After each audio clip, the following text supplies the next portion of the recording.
इन लड़कियों को समझना सचमुच बहुत मुश्किल है। पिछले साल तक सुनील नाम के एक लड़के से अच्छी खासी दोस्ती थी।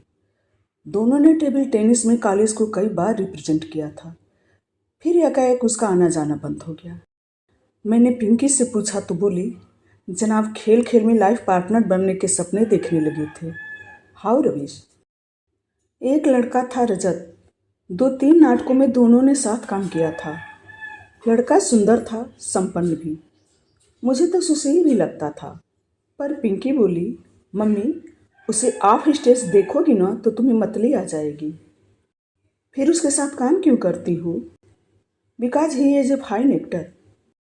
कल को बॉलीवुड में जाकर बड़ा स्टार बन गया तो? नो चांस मम्मी, यह तो बस लोकल हीरो है। वहाँ तो ऐसे सैकड़ों मारे मारे फिरते हैं, कोई घास नहीं डालता। मैंने सुना है लड़कियाँ उस पर जान छिड़कती हैं। लड़कियाँ परले दर्जे की बेवकूफ़ होती हैं, तभी तो ऐसे लोगों की बन जाती है। कई बार मेरा मन पूछने का होता है, लाडो तेरी नज़र में कोई मिस्टर परफेक्ट है भी? उस दिन कॉलेज से लौटते हुए बोली, मम्मी थोड़ा विटामिन एम एक्सपायर करो, पार्लर जाना है। क्यों, कॉलेज में फंक्शन है कोई? फंक्शन तो है पर कॉलेज में नहीं है, बर्थडे पार्टी में जाना है। Kartik is throwing party. Kartik इतने दिनों कहाँ था? यहीं था, पढ़ाई में बिजी था, पीजी कर रहा था ना। एकाएक तुम्हें कैसे याद कर लिया? याद क्यों नहीं करेगा, मैंने उसे भूलने ही कर दिया है। हर साल बर्थडे पर विश करती हूँ, न्यू ईयर पर कार्ड भेजती हूँ। हाँ, पार्टी आज पहली बार दे रहा है। कार्तिक के पार्टी में खूब बंसवार कर गई थी, बार बार पूछ रही थी, मम्मी मैं ठीक लग रही हूँ ना?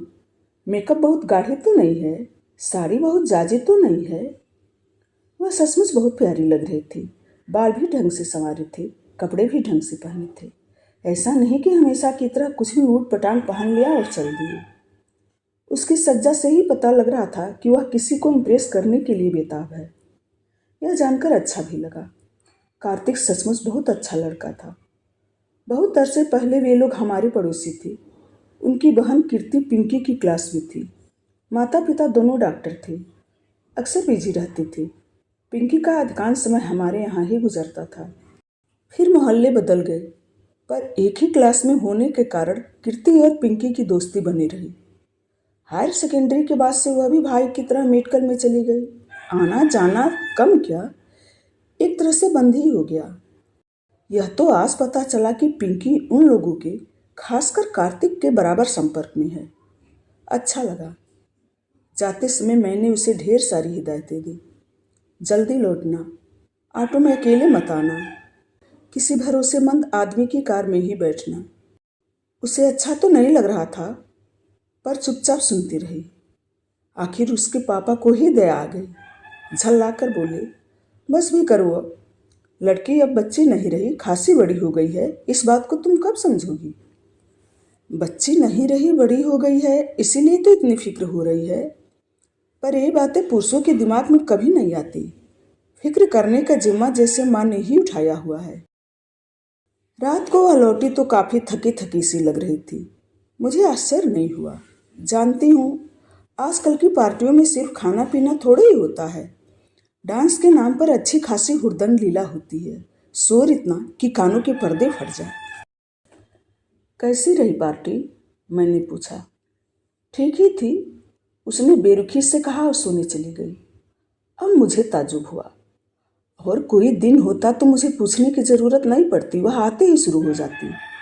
यह भी भूल जाती कि आधी रात हो रही है और मम्मी जो उसके लिए अब तक जग रही थी, सोना चाहेंगी। पर आज तो उससे बात करना भी मुहाल लग रहा था। जाते समय जो उत्साह फूटा पड़ रहा था, उसका लेस मात्र भी अब बाकी नहीं था। सुबह चाय के समय उसके पापा ने ही पार्टी के बारे में पूछा तो बोली, पापा पार्टी तो शानदार होनी ही थी, उसे अपने एंगेजमेंट की अनाउंस तो करनी थी। अरे वाह, किससे शादी कर रहा है? अपने बैचमेट से, दोनों ने साथ ही पीजी किया है। इसका मतलब है घर में डॉक्टरों की एक पूरी फौज तैनात है। तब तो उसके नर्सिंग होम का भी एक्सटेंशन होगा। बिल्कुल होगा। अब वह केवल मैटरनिटी होम नहीं रहेगा, वहाँ बड़ी से बड़ी सर्जरी होगी। इसीलिए तो उस बीडम से शादी कर रहा है। अगर उसे पीजी में एडमिशन नहीं मिलता तो उसे लिफ्ट थोड़े ही देता, किसी और को पटा लेता। उसका स्वर अत्यंत कसैला हो गया था।